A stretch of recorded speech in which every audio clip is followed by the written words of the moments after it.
किसान आंदोलन में लगभग 700 किसानों ने अपनी जान गंवाई।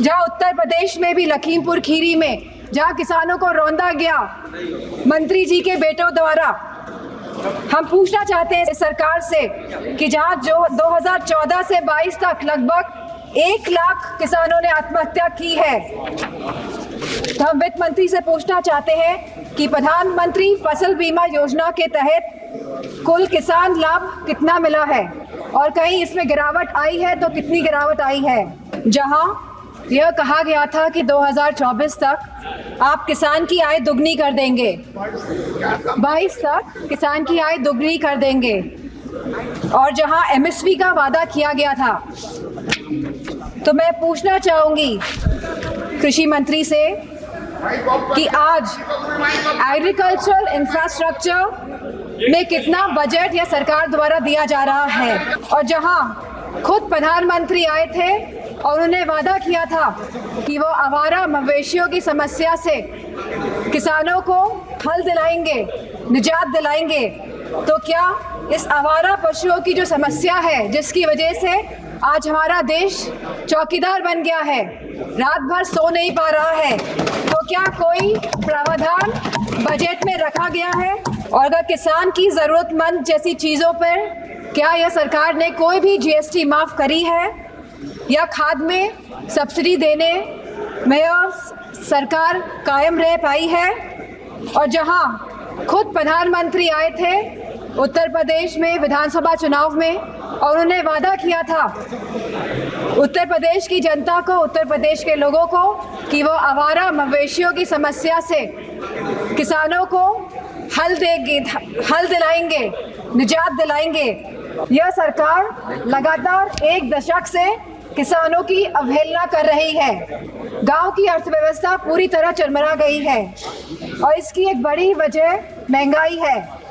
और अग्निवीर जैसी योजना ला के इस सरकार ने नौजवानों का, युवाओं का, इस देश की प्रतिष्ठा का सम्मान गिराने का काम किया है। जो बड़े बड़े वादे कर रहे हैं और जो बड़ी बड़ी बातें कर रहे हैं कि हमने बहुत बड़े बड़े एम्स बना लिए हैं, मेडिकल कॉलेजेस बना लिए हैं, लेकिन 100% तरीके से कोई भी मेडिकल कॉलेज या एम्स सुचारू रूप से प्रदेश में नहीं चल पा रहे हैं, क्योंकि भारी डॉक्टर्स की कमी है, नर्सेस की कमी है, टेक्नीशियंस की कमी है।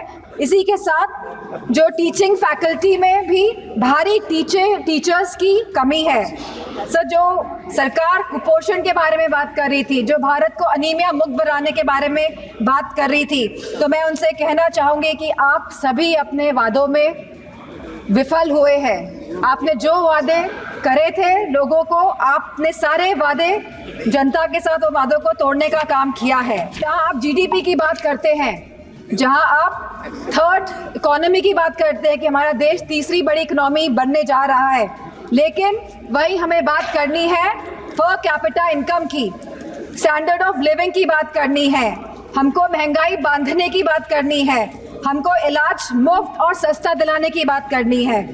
सभापति महोदय, आपने मुझे बजट में बोलने का मौका दिया, मैं आपको धन्यवाद देना चाहती हूँ।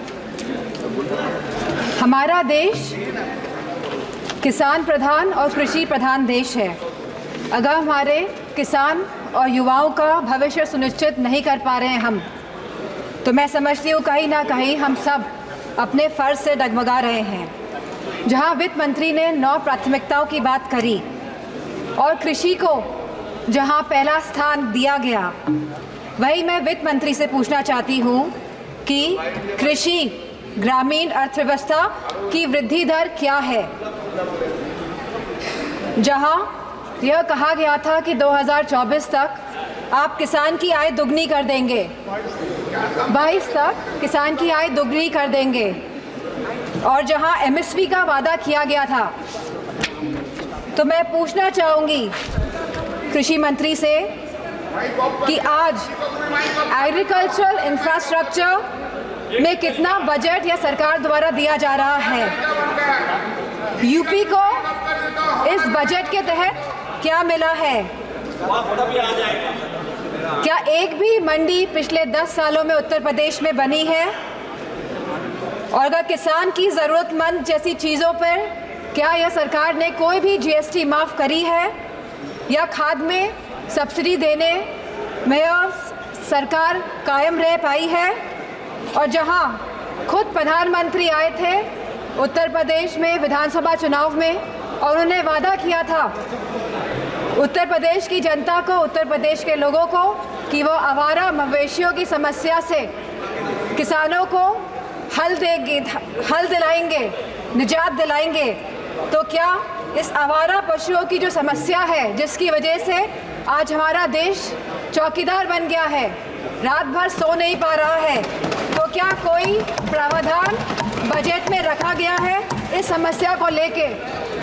इसी के साथ जहाँ किसान आंदोलन में लगभग 700 किसानों ने अपनी जान गंवाई, जहाँ उत्तर प्रदेश में भी लखीमपुर खीरी में जहाँ किसानों को रौंदा गया मंत्री जी के बेटों द्वारा, हम पूछना चाहते हैं इस सरकार से कि जहाँ जो 2014 से 22 तक लगभग 1 लाख किसानों ने आत्महत्या की है, तो हम वित्त मंत्री से पूछना चाहते हैं कि प्रधानमंत्री फसल बीमा योजना के तहत कुल किसान लाभ कितना मिला है और कहीं इसमें गिरावट आई है तो कितनी गिरावट आई है?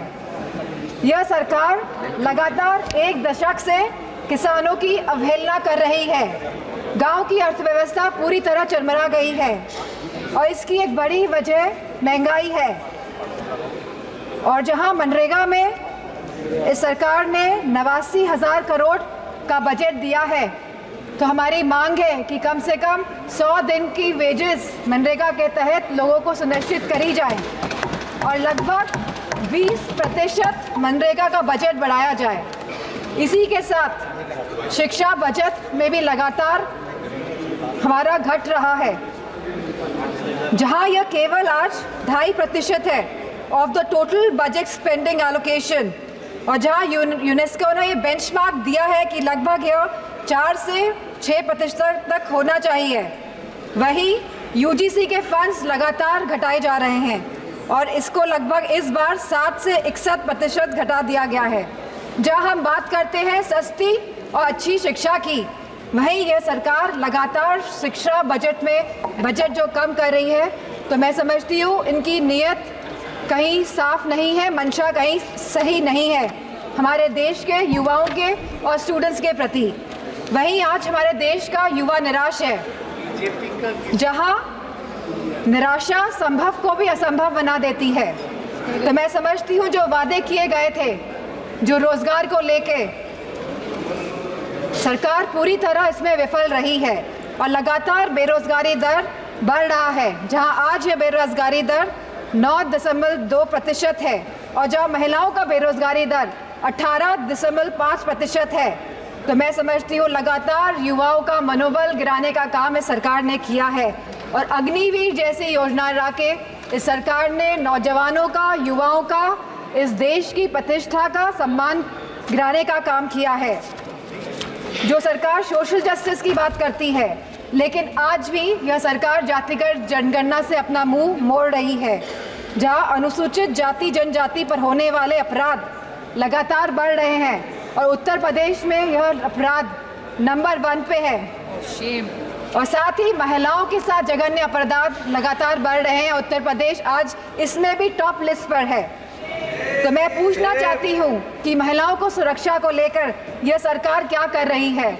और जहां उत्तर प्रदेश में समाजवादी पार्टी की सरकार ने 1090 जैसी सेवाएं चलाकर हमने अपनी माताओं, बहनों, बेटियों को सम्मान दिलाने का, उनका हक दिलाने का काम किया था, तो इस बजट में क्या प्रावधान रखा गया है महिलाओं की सुरक्षा को लेकर? वहीं आज अगर स्वास्थ्य की बात करें तो लगभग 1.9% ऑफ जीडीपी आज का खर्चा ये बजट दे रही है स्वास्थ्य के लिए। Speaker Mahoday, there is no focus agenda for the healthcare of the country. Irrespective of the fact, we are speaking about India being the 1st largest economy and moving towards the 3rd largest economy. And if we see the fast growing population of the country, so 1.9% of the budget is very less for the health services of the country. Sir, decision to exempt 3 cancer drugs is a welcome move by the finance minister, but it is a very small step in the right direction. Sir, ma'am, हमारे उत्तर प्रदेश में लखनऊ में एक cancer institute जिसमें लगभग 1000 करोड़ रुपए लगे हैं वो तैयार है, लेकिन ना केंद्र की सरकार ना स्टेट की सरकार ये सुनिश्चित कर रही है कि सुचारू रूप से वो कैंसर इंस्टीट्यूट चल सके, क्योंकि कैंसर के केसेस लगातार देश में बढ़ रहे हैं। और मेरा मानना है कि अगर ये कैंसर इंस्टीट्यूट सही ढंग से सरकार चला लेती है तो सस्ता इलाज हम अपने देशवासियों को दे पाएंगे। Very good suggestion ma'am, there is a massive gap between the demand and supply in the healthcare center, in the healthcare infrastructure. The doctors, the nurses, the technicians, इन सब की बहुत भारी कमी है। और जो बड़े बड़े वादे कर रहे हैं और जो बड़ी बड़ी बातें कर रहे हैं कि हमने बहुत बड़े बड़े एम्स बना लिए हैं, मेडिकल कॉलेजेस बना लिए हैं, लेकिन 100% तरीके से कोई भी मेडिकल कॉलेज या एम्स सुचारू रूप से प्रदेश में नहीं चल पा रहे हैं, क्योंकि भारी डॉक्टर्स की कमी है, नर्सेस की कमी है, टेक्नीशियंस की कमी है। इसी के साथ जो टीचिंग फैकल्टी में भी भारी टीचर्स की कमी है। सर, जो सरकार कुपोषण के बारे में बात कर रही थी, जो भारत को अनीमिया मुक्त बनाने के बारे में बात कर रही थी, तो मैं उनसे कहना चाहूँगी कि आप सभी अपने वादों में विफल हुए हैं। आपने जो वादे करे थे लोगों को, आपने सारे वादे जनता के साथ वो वादों को तोड़ने का काम किया है। सर, जहां आप जीडीपी की बात करते हैं, जहां आप थर्ड इकोनॉमी की बात करते हैं कि हमारा देश तीसरी बड़ी इकोनॉमी बनने जा रहा है, लेकिन वही हमें बात करनी है पर कैपिटा इनकम की, स्टैंडर्ड ऑफ लिविंग की बात करनी है, हमको महंगाई बांधने की बात करनी है, हमको इलाज मुफ्त और सस्ता दिलाने की बात करनी है।